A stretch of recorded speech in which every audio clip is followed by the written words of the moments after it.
tout le monde, c'est Florence, bienvenue dans cette vidéo de présentation. Aujourd'hui, je vous présente The Moonchild Tarot de Daniel Noël.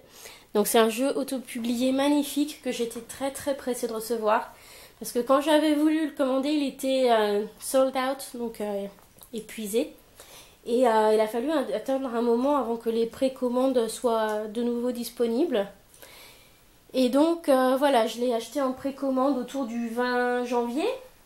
Et je l'ai reçu samedi, donc le 16 février. Donc voilà, je suis trop contente. Donc évidemment, j'aurais voulu faire un unboxing avec vous. Mais mon mari qui me l'offrait voulait absolument le voir. Il voulait voir ce qu'il m'avait offert. Donc voilà, du coup, c'est même lui qui a ouvert, qui a déballé le jeu. Donc bon, c'est rigolo parce que voilà. D'habitude, mes cartes ne l'intéressent pas autant. Mais voilà, ça fait plaisir aussi qu'il ait eu envie de partager un petit peu mon excitation pour ce jeu. Donc voilà, je lui en veux pas du tout. Et voilà, donc du coup j'ai pu un petit peu aussi me familiariser avec le jeu et son livret. Donc voilà, comme ça au moins je pourrais vous en parler un peu plus. Donc il y a énormément de choses à dire sur ce jeu. Donc je vous préviens dès maintenant, ceci est la partie 1. Il y aura aussi une partie 2. Donc en partie 1 de cette présentation, on va regarder d'abord la boîte, le coffret et les cartes. Et puis en partie 2, on finira de regarder les cartes s'il y a besoin de plus de temps pour ça. Et puis je reviendrai sur le livret parce que le livre est très riche, il est très bien pensé. Enfin, on voit qu'il y a une vraie réflexion derrière. Et voilà, je trouve que c'est dommage de ne pas accorder un petit peu de temps aux différents tirages qui sont proposés, ce genre de choses. Mais voilà, je sais que la plupart des gens, vous êtes comme moi, vous êtes intéressés surtout de voir les cartes. Donc je vais commencer par ce qui vous intéresse le plus quand même. Et puis après, si vous voulez en savoir plus sur le livret, vous pourrez aller voir la deuxième partie.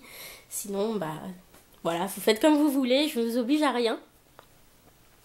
Donc une boîte magnifique avec du doré, là aussi.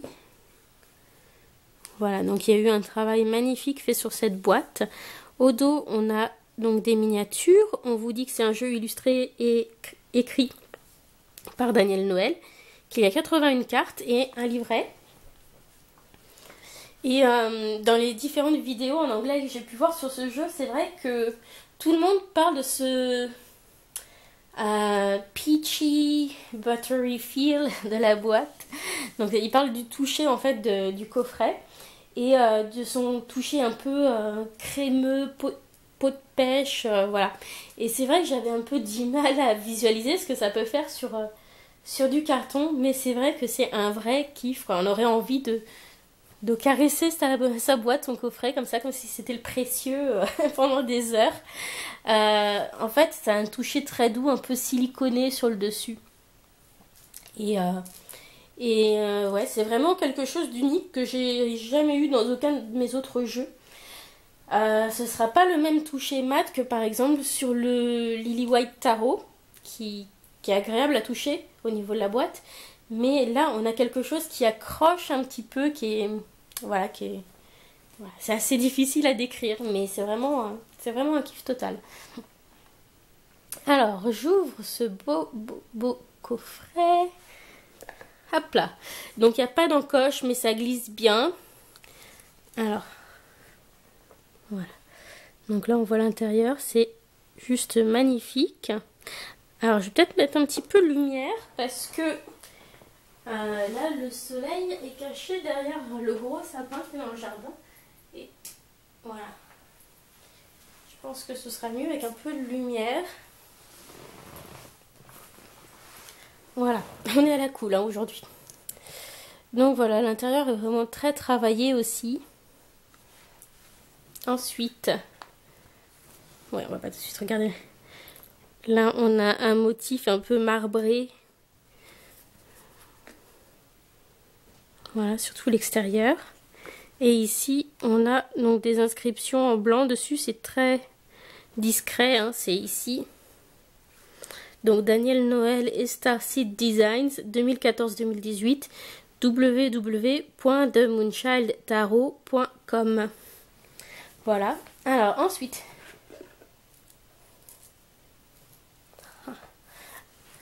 vous êtes curieux, hein. On regarde la suite. Donc là, on a autre chose encore à l'intérieur. Donc, you are the dance of light and shadow. Vous êtes la danse de la lumière et de l'ombre. Et on a ici une phase de la lune qui est représentée, car oui, tout comme la lune, notre vie est en mouvement perpétuel avec une alternance de phases lumineuses et d'autres un peu plus sombres. Et voilà, donc je trouve que ça fait bien écho à ce jeu qui met vraiment la lune en avant. Et voilà, c'est très très beau. Alors, on continue. Donc, le fameux livret. Bon, je vous le montre quand même comme ça. Voilà, qui est vraiment très épais, qui est en couleur à l'intérieur, qui est magnifique aussi. Donc ça, j'y reviendrai tout à l'heure. Promis. Et donc, on commence par les cartes. Donc, au niveau du dos des cartes, on a quelque chose qui est blanc mat avec du doré. Voilà, donc avec un thème un peu art déco, égyptien, je sais pas trop. Et ce qui est très sympa, c'est la manière dont ça se connecte quand on met les cartes côte à côte. Comme ça. Ou comme ça. Enfin voilà, c'est vraiment très très joli. Et on a un carton absolument magnifique, qui est très épais. Alors, on a une tranche qui est dorée, mais c'est un doré mat, un peu comme ce qu'on aurait sur le petit oracle des animaux de pouvoir.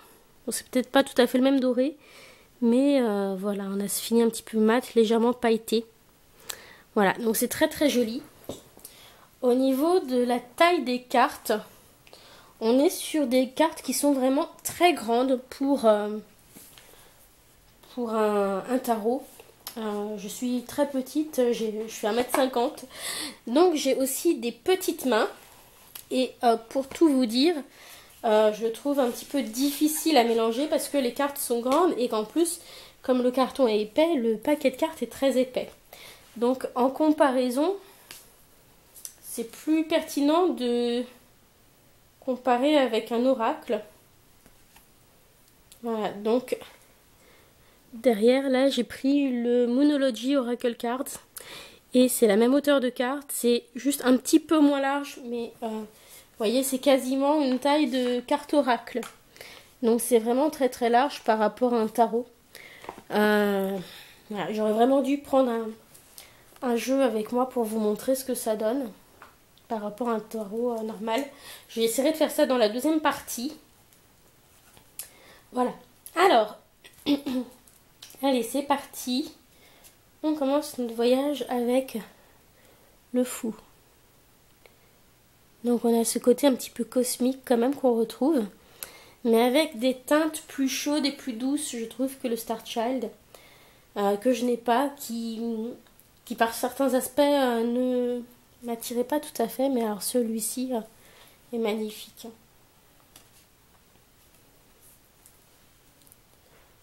Le magicien. La grande prêtresse qui est absolument magnifique. Je trouve que ce collage est super beau. Voilà, je trouve que cette carte elle est très impressionnante. Alors ensuite, l'impératrice. Voilà. Donc c'est vrai que par rapport au Star Child que je n'ai pas, on retrouve davantage de diversité dans les corps qui sont montrés. Donc c'est moins uniforme. Et ici, pour l'impératrice, je trouve que la personne qui a été photographiée fonctionne très bien parce qu'on a quelqu'un voilà, qui... C'est pas une adolescente, c'est une femme déjà un petit peu mûre, qui est un petit peu... voilà, un peu pulpeuse, un peu ronde. Et voilà, on a l'idée que c'est quelqu'un voilà, qui peut être une mère aussi. Enfin, ça fonctionne bien. Après, le côté triple, je pense que c'est pour faire référence à la déesse de la triple lune. Voilà. Bon. Et on retrouve quand même de l'abondance ici qui est ramenée avec les fleurs et les différentes plantes qui ont été intégrées. Voilà, donc c'est assez sympa. Alors, l'empereur. Donc là, on est dans une tonalité plus masculine. Hein. Et on a ce côté solide, ancré dans l'empereur avec ses couleurs un peu terre.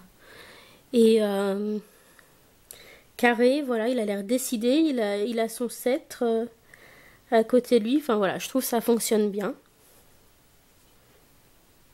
Alors, le hiérophante,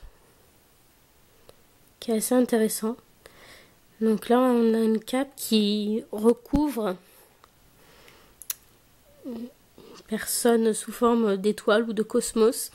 Et allez, petit point sur les séries, ça me fait penser à la série Stargate avec les êtres qui ont atteint l'ascension, voilà, et donc qui ont le savoir suprême, voilà, ça me fait penser à ça, et du coup ça marche très très bien. Voilà, même si c'est un petit peu trivial, c'est pas grave. Alors, la carte des amoureux est très très belle. Il y a vraiment une complicité, une connexion magnifique entre eux. Et voilà, j'adore. C'est une carte que j'aime bien, la carte de l'amoureux, elle est importante. Et voilà, je suis un peu déçue quand elle ne me plaît pas dans un jeu, mais dans celle-ci, elle est très belle. Alors, une des cartes les plus spectaculaires au niveau des couleurs, c'est le chariot. Voilà, très très beau. Donc même s'il n'y a pas de chevaux ou de sphinx qui tirent ce chariot, on a l'impression que... On a quand même cette impression de maîtrise et que ça avance. Et même que, voilà, par sa simple volonté, les choses avancent et c'est très très beau. Alors, ensuite, on a une carte de la force qui est magnifique aussi. De toute façon, elles sont toutes très belles. Hein. Voilà, avec des tons un peu rose, rose gold, là, qui sont trop beaux. Et on a cette impression vraiment que la force, elle est intérieure, elle est dans la confiance en soi, dans sa sensualité aussi, que l'on ose exprimer. Enfin, voilà, il y a quelque chose de très très beau dans cette carte. Et puis du côté du lion, qui représente la nature sauvage, voilà, elle est là, mais elle sait se maîtriser aussi. Enfin, c'est très très beau. Alors, l'ermite, donc avec cette idée de caverne, de passage vers le monde intérieur, pour ressortir vers la lumière, c'est très intéressant. La rue de fortune, alors c'est jamais une carte qui me parle beaucoup. Voilà, donc je suis pas trop fan du côté collage là avec les sphinx et tout ça. Voilà, je suis pas non plus super attirée par le côté égyptien, donc c'est vrai que c'est une des cartes qui me plaît pas trop, celle-ci.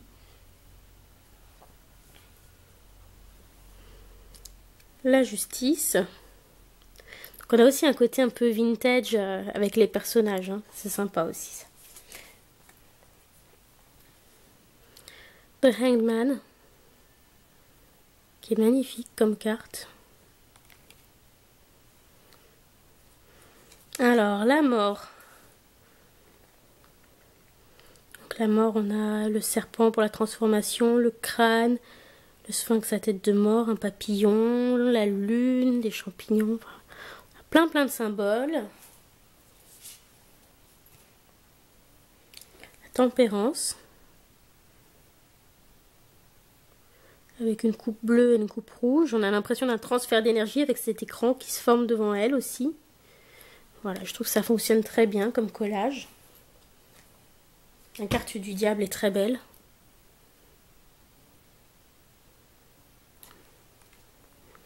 La tour aussi, j'aime bien son côté un petit peu film en noir et blanc, là, très dramatique. Et en même temps, on a une base solide. Voilà, donc j'aime beaucoup. La tour, en général, c'est une carte qui me plaît hein, visuellement. Bon, après, on n'aime pas trop tomber dessus dans un tirage, mais c'est toujours une carte qui me plaît. Alors, l'étoile. Alors, celle-ci, c'est pas ma carte préférée de l'étoile. Pourtant, c'est une carte que j'aime beaucoup en général. Bon, ça va, hein, mais c'est pas celle que je préfère. La lune. Ok. Super belle, qui reprend un peu les motifs de la boîte.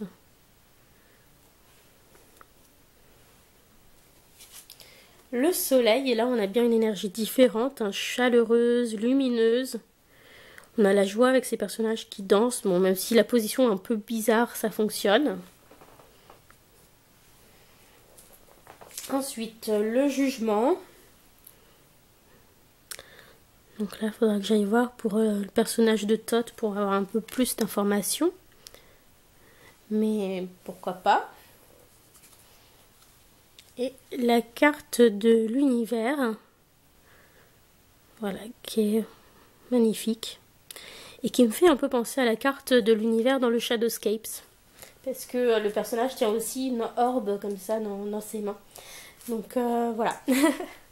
Donc on vient de terminer les arcades majeures et ça fait déjà presque le temps d'une vidéo. C'est terrible.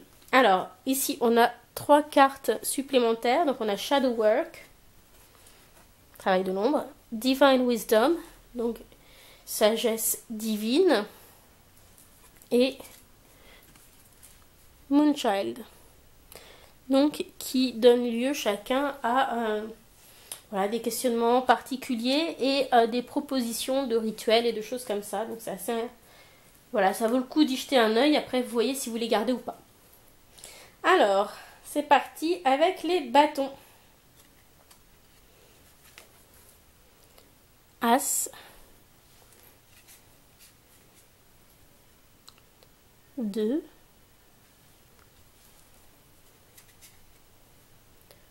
3. Alors, un peu spéciale celle-ci, mais ça va. 4. On retrouve l'idée de célébrer, de stabiliser. 5. D'habitude, ici, on a des gens qui sont en train de se battre. On a une idée de conflit.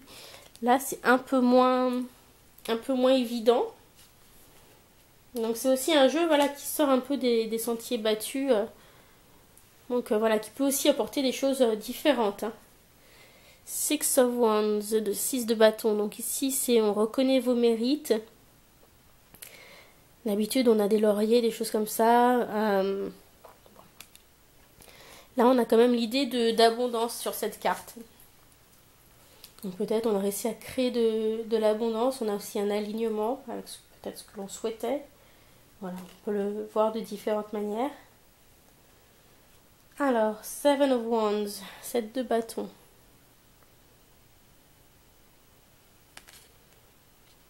Donc c'est défendre sa position. Là, on a l'impression que c'est au niveau astral que ça se passe, un combat entre la lune et le soleil avec une éclipse. 8 de bâton.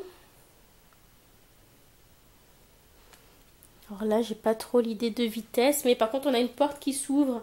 Donc l'idée que la réponse est derrière, hein, peut-être, tout simplement. 9 de bâton.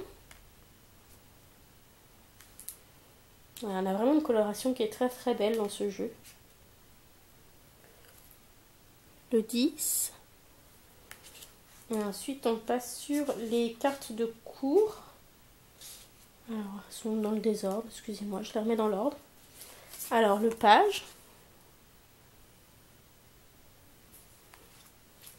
Le cavalier.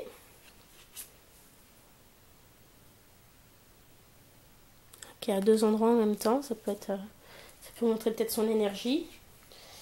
La reine qui est solaire, qui est lumineuse. Alors, on a aussi l'élément feu en haut et les baguettes sur les côtés. Et le roi de bâton, qui est mon roi préféré dans ce jeu parce que voilà, je trouve que c'est celui qui fait le plus royal, qui fait le plus mûr dans ce jeu. Voilà, je trouve qu'il a un charisme.